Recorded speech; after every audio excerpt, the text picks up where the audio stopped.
속에 성령님이 임하시면 하나님의 말씀을 사모하여서 읽게 되고 말씀을 자꾸 듣게 됩니다. 뿐만 아니라 그걸로 끝나면 안 돼요. 따라서 하나님의 말씀을 따라서 순종하자. 성령님이 오시면 우리를 진리 가운데 인도하시는 어디까지 하느냐? 하나님의 말씀 따라 순종하며 그 말씀 따라 살아갈 수 있도록까지 우리를 인도하시는 것을 믿으시기를 바랍니다. 세 번째로 성령 우리 가운데 임하시면 따라합니다. 예수 그리스도를 확실하게 증거해 주신다. 요한복음 15장 26절의 말씀이 있습니다. 여러분, 성령님은 어떤 영이냐? 예수의 영입니다. 성령님은 하나님의 영입니다. 거룩한 영입니다. 그래서 Holy Spirit is the Spirit of Jesus. Holy Spirit is the Spirit of God. 하나님의 영이요, 예수의 영입니다. 그렇기 때문에 성령이 우리 가운데 임하시면 예수님에 대해서 정확하게 증거해 주십니다. 여러분, 예수님 만나봤습니까? 만나봤어요? 우리 옆 사람하고 한번 물어봐요. 예수님 만나보셨습니까? 인사 한번 해보세요. 질문이 좀 희한해. 나도요, 예수님 직접 육신주라 못 만나봤어요. 예수님 악수도 한번 못 해봤고, 예수님하고 포옹도 헉도 한번 못 해봤어요. 그러나 예수님은 주는 그리스도시요 살아계신 하나님의 아들임을 믿습니다. 어느 정도 믿느냐? 100% 1000% 믿습니다. 할렐루야. 십자가에 죽으시고 부활하신 예수님, 승천하신 예수님, 그분 반드시 하나님의 말씀하신 예언대로 이 땅에 다시 오실 것을 확실히 믿습니다. 할렐루야. 그분이 지금 성령으로 내 안에 와 계심을 믿습니다. 왜냐? 예수님, 성령께서 예수 그리스도를 우리 가운데서 증거해 주시는 것이, 내 눈으로 본 것보다도, 귀로 들은 것보다, 손으로 만진 바 된 것보다도 더 확실하게 믿게 되는 것이. 그러니까 여러분, 성령 받지 않고 예수를 믿으면 글쎄, 교회 가서 예배 드릴 때에, 찬송할 때, 목사님이 기도할 때는 예수님이 계신 것 같은데, 예배 끝나고 밖에 문만 나오면 왜 예수님 어디 계시나? 이 하늘의 허공에 아무것도 없는 것 같지. 왜 그러냐? 그 마음속에 성령님이 안 계시면 도무지 믿어지질 않는다는 사실인 것입니다. 여러분, 그러므로 말미암아 우리는 내 안에 성령님이 오셔서 예수 그리스도께서 내 안에 확실하게 믿어지고 날마다 그분과 함께 동행하며, 예수님 잘 주무셨습니까? 예수님 오늘 일어났습니다. 예수님 오늘도 내가 가는 길에 함께 하십시다. 범사에 예수님 마치 내 옆에 계신 어떤 내 가족같이, 내 친구같이 주님과 동행하는 저와 여러분 되시기를 주의 이름으로 축원합니다. 네 번째, 여러분, 성령이 우리 가운데 임하시면 모든 것을 가르치시고 예수님이 하신 말씀이 생각나게 하신다. 할렐루야. 요한복음 14장 26절의 말씀을 하고 있습니다. 성령께서 우리 가운데 임하시면 모든 것을 가르쳐 주세요. 그래서 여러분, 신앙생활할 때에 여러분 예수 그리스도를 믿고 영접하고 난 다음 우리가 반드시 이렇게 성령 세례받고 성령 충만함을 받아야 돼요. 왜냐하면 성령님이 내 안에 들어와 계시면 그분이 모든 것을 가르쳐 주세요. 때로는 성경 말씀도 가르쳐 주십니다. 할렐루야. 영적인 비밀을 가르쳐 주십니다. 천국과 지옥에 대해서도 다 성령님께서 내 마음속에 감동을 주시고 가르쳐 주신다는 것입니다. 그리고 하나님의 말씀이 생각납니다. 여러분 한번 생각해 보시오. 예수님 당시에 12제자들이 3년 반 동안 따라다녔습니다. 그때 예수님께서 하신 그 모든 말씀이 어디에 기록되어 있어요? 마태복음, 마가복음, 누가복음, 요한복음, 사도행전에 기록되어 있죠. 사도행전은 물론 제자들이 성령 받아가지고 성령 형제내라고 말하고 있지만은 그들이 마태, 마가, 누가, 요한복음을 그때 기록할 때에 요즘처럼 그런 녹음기가 있었어요? 동영상 찍어놨습니까? 뭐 있어요? 아무것도 없어요. 예수님 말씀하시고 끝났어요.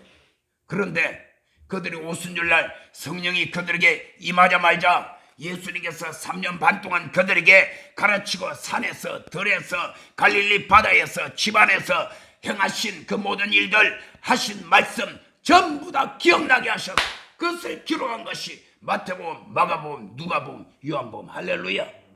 제가 설교를 하게 되면 제가 이렇게 전부 다 원고를 준비합니다. 원고 다 준비해요. 제가 철저하게 준비합니다. 제가 45년 동안 목회하면서 저는 지금도 제가 글을 계속해서 써요. 컴퓨터로 하면 훨씬 쉽다는 걸 내가 알지만은 내가 컴퓨터 문맹이라서 그런 게 아니고 큰 맹이 아니고 내가 하면 이 정도는 얼마든지 할 수 있지만은 계속 나는 글쓰기를 좋아하는 거예요. 쓰는 거예요. 하지만은 여기에 또 매이지 않아. 여기 매이지 않아.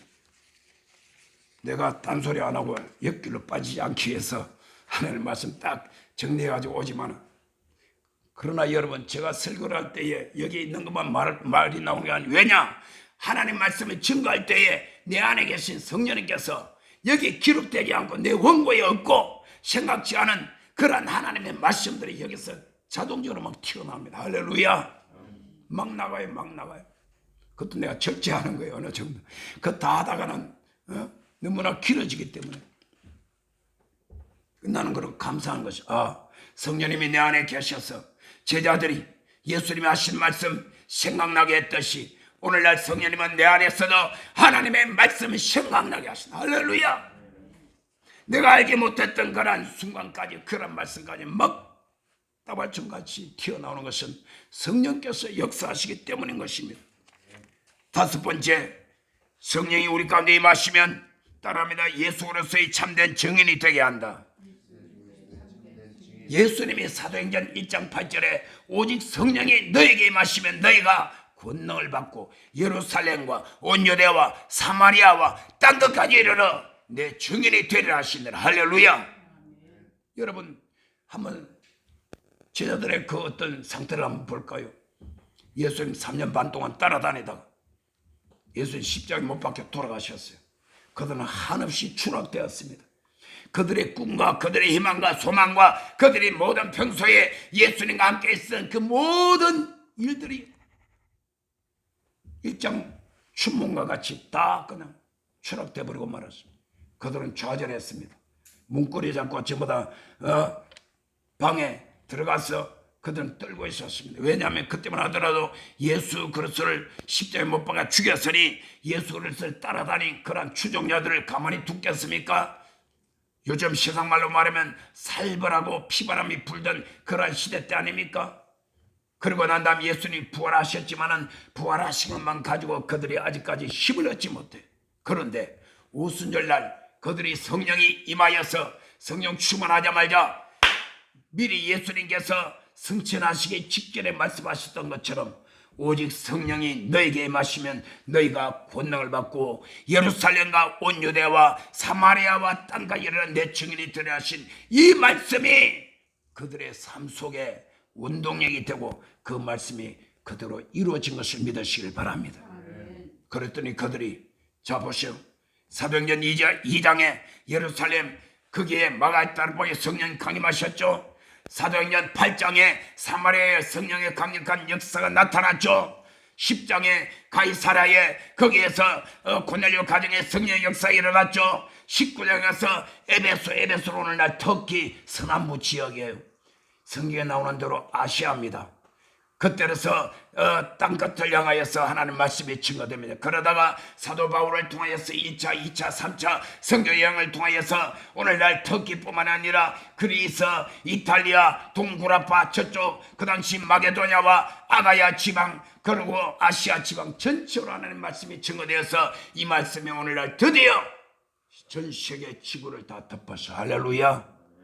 그 말씀이 오늘날 대한민국까지 왔고 저와 여러분까지 그 복음을 듣고 우리는 예수 믿고 구원받아 또다시 하나님의 거룩하신 증인이 되게 된 줄 믿으시길 바랍니다. 어떻게? 뭐가 그렇게 했느냐? 성령이 임하시니까 예수 그리스도의 증인이 되는 것입니다. 여러분 성령을 받게 되면요 여러분 우리가 가만히 있을 수가 없습니다. 성령이 우리 가운데 임하시면 우리가 가만히 있을 수가 없어요. 그래서 성령의 불을 받으면 내 마음속에 그 불이 임하기 때문에 이 불을 가지고 여러분 불이 붙으면 가만히 있을 수가 없어요. 팔뚝팔뚝 뛰든지 뭐 흔들든지 뭐 밖으로 쫓아나가든지. 근데 그렇게 아무 정신없이 그렇게 뛰는 것이 아니라 성령님이 우리 가운데 임하시면 우리 마음속에 불을 주시는데 예수 그리스도를 증거하는 거룩한 증인이 되는 불을 주십니다. 할렐루야. 그러므로 수많은 사람들이 복음을 증거하는데 목숨을 아까워하지 않고 부린다 이 말이에요. 나도 그렇게 기도해. 하나님이여, 복음을 위하여서 하나님 제게 허락해 주신 생명의 말씀 천국 복음을 땅까지 증거하기 위하여 내 목숨 주님 앞에 내놓았으니 하나님이여, 죽기까지 순교자의 각오를 가지고 믿음으로 나아갑니다. 순교자의 믿음을 도하여 주옵시고 어떤 일이 있더라도 돌파할 수 있는 믿음과 능력을 나에게 부어 주시옵소서. 이러한 믿음이 저와 여러분 모두에게 충만하기를 주의 이름으로 축원합니다. 여러분, 또다시 우리가 알아야 될 것은 여섯 번째는 뭡니까? 성령이 우리 가운데 임하시면, 따라합시다. 성령님은 우리의 연약함을 도와주신다. 로마서 8장 26절에 보게 되면 이와 같이 성령도 우리의 연약함을 도우시는, 무슨 연약함을 도와주시는, 우리가 마땅히 빌 바를 알지 못하나 오직 성령이 우리를 위하여 친히 간구하시는. 할렐루야. 뭡니까? 방언 기도를 많이 하게 되면 내가 무슨 기도를 해야 될지 모를 때도 그 방언 기도를 통해서 성령님이 강하게 역사하는 것입니다. 할렐루야. 어떤 분들은 저 광화문 종로 거기에 얼마나 수많은 사람이 왔다 갔다 합니까? 거기에 횡단보도에서 사람들이 확 그러는데 갑자기 그냥 거기 서가지고 두 손 높이도록 막 큰 소리로 방언으로 막 기도를 합니다. 오는 사람 가는 사람 그 모습을 보고 전부 다 놀래가지고 도대체 저 사람 아무리 봐도 복장은 미친 사람 같지 않은데 미친 짓을 하고 있는 거예요. 한참 방언을 기도해. 사람들이 모여가지고 막 구경을 하는 거예요. 그러고 갔어. 나중에 알고 보니까 그 집에 방언으로, 거기서 길 가다가 방언으로 기도했던 그 순간에 그 집에 도둑이 들어왔는데 그 집에 전부 다 장롱이고 뭐 딱 끄집어 내가 뒤집어 놨는데 하나도 가져간 것이 없어요. 돈도 있었고 무슨 이제 귀중품도 있었는데 보물도 있었는데 하나도. 그게 뭡니까? 하나님께서 그 순간에 무슨 기도를 할지 모르고 방언으로 막 기도를 했는데 그 기도하는 순간 성령의 역사로 말미암아 도둑놈의 눈을 싹 가려가지고 당달 봉사처럼 돼가지고 다 뒤집어 놓고는 하나도 못 가져갔다는 거예요. 할렐루야. 이 얘기 나는 조영계 목사님한테 옛날에 내가 들은 얘기예요. 여의도 순복의 성도 중에서 그때는 누구라고 이름까지 밝혔는데 하도 세월이 오래들어. 여러분, 이러한 역사 오늘 우리에게도 일어나. 그래서 여러분들은 또 가다가 운전하다가 집에서 일하다가 어떤 경우는 밤에 잠자다가도 벌떡 일어나가지고 막 기도를 합니다. 나는 맨 처음 성령 받았을 때 그랬어요. 밤에 자다가 벌떡 일어나가지고 막 방언으로 또 기도해요. 혹시 방언이 또 떠나가지 않았느냐, 방언 잊어버리지 않느냐. 그래가지고 막 자다가 몇 번을, 그때는 뭐 지금은 안 그렇지만 그 당시 성령 받은 바로 직후에는 내가 막 얼마나 막 밤에 자다가도 그래. 여러분, 10년 동안이나 성령 받기 위하여서 산으로 들로 기도원으로 온갖으로 쫓아다니다가 성령 받고 방언의 은사를 받았는데 얼마나 내가 그것이 귀하지 않겠습니까? 혹시라도 방언 기도하다가 어느 날 이게 입에서 딱 멈추는 게 아닌가, 이런 걱정까지 다 했다고. 그래서 하나님께서 그렇게 은혜를 베풀어 주셨어요. 여러분, 우리가 방언으로 기도하는 것은 참으로 좋은 것입니다. 능력 있는 기도인 것입니다. 그래서 여러분, 방언 기도도 하고 우리말로도 기도하고 우리말로도 기도하고 방언으로 기도하고 그렇게 하게 되면 성령께서 우리의 연약함을 도와주십니다. 따라합시다. 주여, 나의 영적인 연약함, 지적인 연약함, 감정적인 연약함, 의지적인 연약함을 도와주옵소서. 이렇게 우리 기도할 필요가 있습니다. 누구든지 영적으로 연약해요. 감정, 지식, 그 다음에 의지, 연약할 때마다 성령님 나를 도와주소서. 여러분, 사람이 살아는데요, 하나님의 능력도 있지만 그 사람 자체가 의지가 너무 약한 사람, 뭘 제대로 못해. 시작했다가 그냥 허지부지, 시작했다가 엎어버려. 이런 사람 아무도 이룰 수가 없어요. 그런 것까지라도 성령님은 어떤 연약함이든지 저와 여러분의 연약함을 도와주시는 분이십니다. 할렐루야. 얼마나 좋은 분입니까? 마지막 7번째, 성령이 우리 가운데 임하시면 따라합시다. 하나님의 사랑이 우리 마음에 부음바 된다. 로마서 5장 5절에 말씀하고 있습니다. 소망이 우리를 부끄럽게 하지 않은 것은 우리에게 주신 성령으로 말미암아 하나님의 사랑이 우리 마음에 부음받음이니라. 할렐루야. 여러분 성령 충만하고 성령이 내 안에 오시면 제일 먼저 하나님의 사랑이 충만해집니다. 여러분 내 안에 사랑이 충만하면 그런 세상 말 노래 있죠. 사랑을 하면은 뭐예요? 기뻐져요. 그런 노래 있었잖아요. 옛날 우리 어릴 때 저 세상에서 밖에서 뭐 이런 사람 저런 사람 오고 가는 사람들 흔히 부르는 노래예요. 근데 그게 다 진실이고 진리예요. 저와 여러분 안에 하나님의 사랑이 충만하면 하나님을 사랑하게 됩니다. 그 사랑으로 내 이웃을 사랑합니다. 어디까지? 원수까지 사랑할 수 있는 사랑은 오직 하나님께서 부어주시는 사랑 외에는 원수를 사랑할 수가 없어요. 생각해 보세요. 됩니까? 미워 죽겠는데 입맛도 다 떨어지고 밤에 잠자다가도 그 사람 생각하면 뭐 살이 부르르 떨리는데, 그러나 성령이 내 안에 오셔서 하나님의 사랑이 부음받게 되면 날 욕하든지 미친놈 걸친놈 뭐 온갖 욕을 하더라도 상관없어. 할렐루야. 하나님의 사랑이 여기 있는 저도 마찬가지 여러분 각자 심령 속에 밖에서로 부음받아서 그 사랑 가지고 하나님도 뜨겁게 사랑하고 내 가족도 사랑하고 내 이웃도 사랑하고 그리고 더더욱 우리 교회 같은 성도들끼리 뜨겁게 사랑하시기를 주의 이름으로 축원합니다. 목사는요 성도님들이 서로 사랑하는 거 보면 너무나 마음이 좋아요.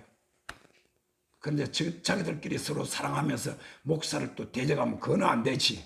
그런 사랑이 아니고 그거는 영모예요. 영모. 나는 그런 꼴을 다 당해봤기 때문에 알아요. 여러분 그래서 여러분 주의 종을 사랑하고 성도들끼리 서로 사랑하고 주의 종도 성도들을 참 내 가슴에 내 마음에 정말 내 자식까지 품고 사랑하고 이런 사랑. 그래 아직은 내가 가만히 생각해보니까 하나님이 내 안에 그런 사랑을 뭐 완벽하진 않지만 주신 것 같아. 그래서 나는 우리 교회 성도들 보면 너무 다 사랑스럽더라고. 할렐루야.